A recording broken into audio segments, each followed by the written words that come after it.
Hello guys, नमस्कार। मैं Ramesh Maurya मैथमेटी 100 channel में आपका स्वागत करता हूं। आज हम लोग पढ़ेंगे मेंसुरेशन का नेक्स्ट पार्ट, यानी गोला, ठोस गोला। इंग्लिश में स्फेयर इसकी इंग्लिश होती है। आप यहां पर देखें कि यह एक ठोस गोला है। ठोस गोला है। अगर इस ठोस गोले को 4 पार्ट में हम डिवाइड कर देते हैं तो यहाँ पर जो है एक शंकु बन जाएगा। ऐसे एक शंकु यहाँ बन जाएगा, एक शंकु यहाँ बन जाएगा, एक शंकु, 4 शंकु इसमें निर्मित होंगे। और गोले की जो ये त्रिज्या है, रेडियस है, यह शंकु की ऊंचाई बन जाएगी। इस प्रकार से ठोस गोले का आयतन भी बराबर 4 गुणे 1 शंकु का आयतन होगा। तो v इजिकल टू 4 इंटू एक शंकु का आयतन कितना होता है, pi r square h by 3। तो v equal to 4/3 pi r square h. चूँकि ये जो शंकु की ऊंचाई है वो गोले की रेडियस है, तो h इजिकल टू आर रख देंगे। इस प्रकार से v equal to 4/3 pi r cube प्राप्त हो जाएगा। फिर पढ़ते हैं गोले का संपूर्ण पृष्ठ का क्षेत्रफल बराबर। तो गोले में कुल 4 शंकु बन रहे हैं, तो 4 शंकुओं की जो आधार में वृत्त बन रहा है उस वृत्त का क्षेत्रफल ही क्या होगा, संपूर्ण पृष्ठ का क्षेत्रफल होगा। इसलिए 4 शंकु बन रहे हैं तो चारों में 4 वृत्त बन रहे हैं, तो 4 पाई आर स्क्वायर होगा। अर्धगोले का आयतन भी इक्वल टू पूरे गोले का आयतन बाई 2 कर देंगे, तो प्राप्त हो जाएगा v equal to 2/3 pi r cube. अब पढ़ते हैं अर्धगोले के वक्र पृष्ठ का क्षेत्रफल कितना होगा। जब अर्धगोला बन रहा है तो 2 शंकु उसमें बनेंगे, 2 शंकु बनेंगे तो दोनों के आधार का क्षेत्रफल हो जाएगा pi r square plus pi r square, यानी 2 पाई आर स्क्वायर। अर्ध गोले का संपूर्ण पृष्ठीय क्षेत्रफल ये निकालने के लिए हम यहाँ देखें कि ये अर्धगोला है, तो अर्धगोले का जो ये वक्र है, इसका सतह, वक्री सतह है, पृष्ठ है, इसका क्षेत्रफल होता है 2 पाई आर स्क्वायर। और ये जो इसके आधार का क्षेत्र है, एरिया है, यह एक वृत्त बना रहा है, तो इस वृत्त का क्षेत्रफल क्या होगा, पाई आर स्क्वायर। और संपूर्ण के लिए जो है, जब हम संपूर्ण निकाल रहे हैं, संपूर्ण पृष्ठीय क्षेत्रफल, तो सभी को जोड़ देंगे, तो 2 pi r square plus pi r square is equal to 3 pi r square होगा।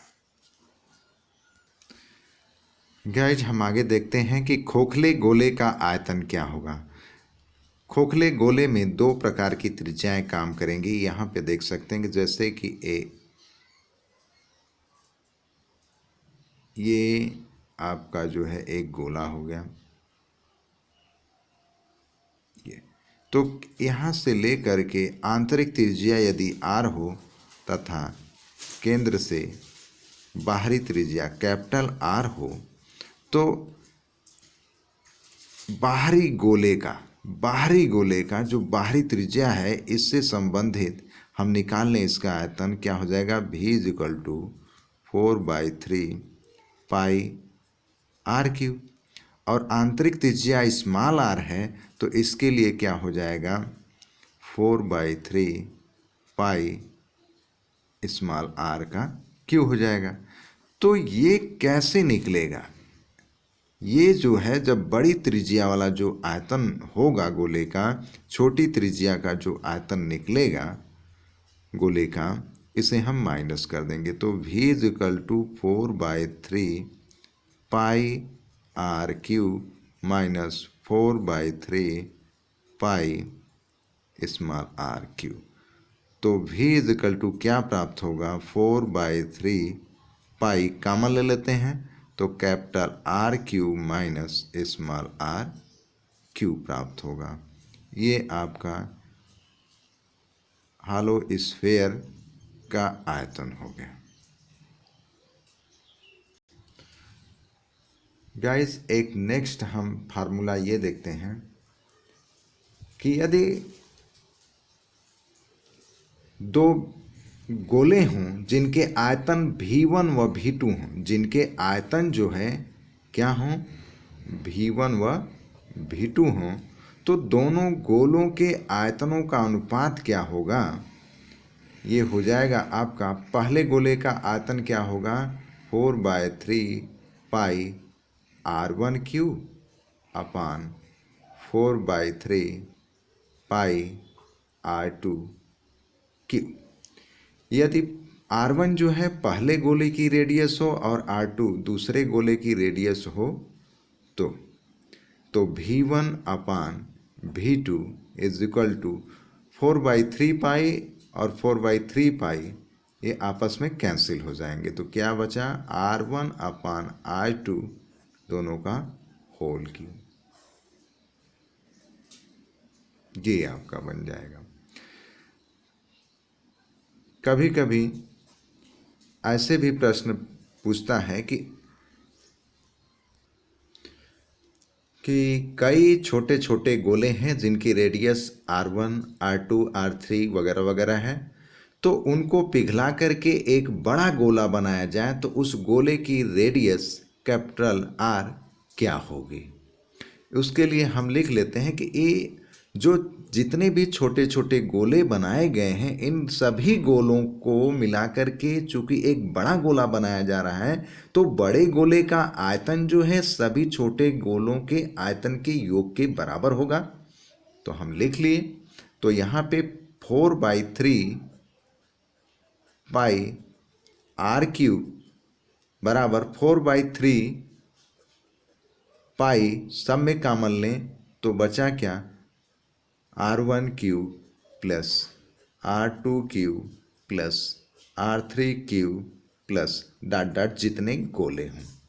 तो 4/3 पाई से कैंसिल हो गया, तो R³ is equal to R1³ plus R2³ plus R3³ plus dot dot जितने गोले हों। ये भी एक फार्मूला प्राप्त होगा।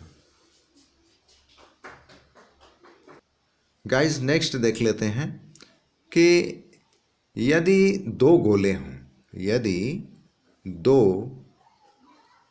गोले हों जिनकी वक्रपृष्ठीय क्षेत्रफल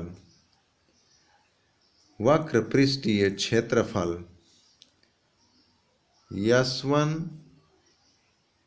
व S2 तथा त्रिज्याएं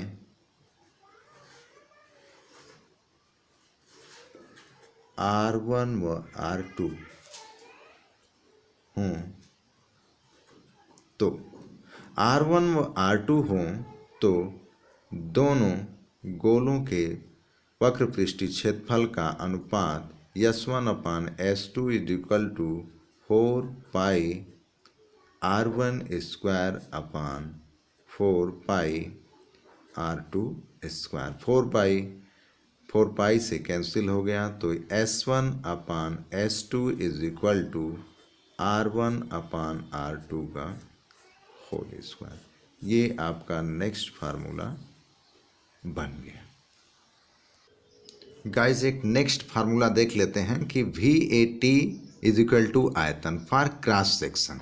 जब भी अनुप्रस्थ काट का क्षेत्रफल दिया हो उसके उस पीरियड में जो है आयतन निकालने की बात कर रहा हो, तो हम जो बेग दिया हुआ है, एरिया दिया हुआ है, टाइम दिया हुआ है, तो उसको इस रिलेशन में हम कर सकते हैं VAT यानी वेग गुणे एरिया गुणे टाइम इज इक्वल टू आयतन। इस पर भी सवाल देता है तो हम शॉर्ट में इस मेथड से हम लगा सकते हैं। थैंक यू गाइस, अब आगे मिलते हैं नेक्स्ट वीडियो में। Bye bye, okay.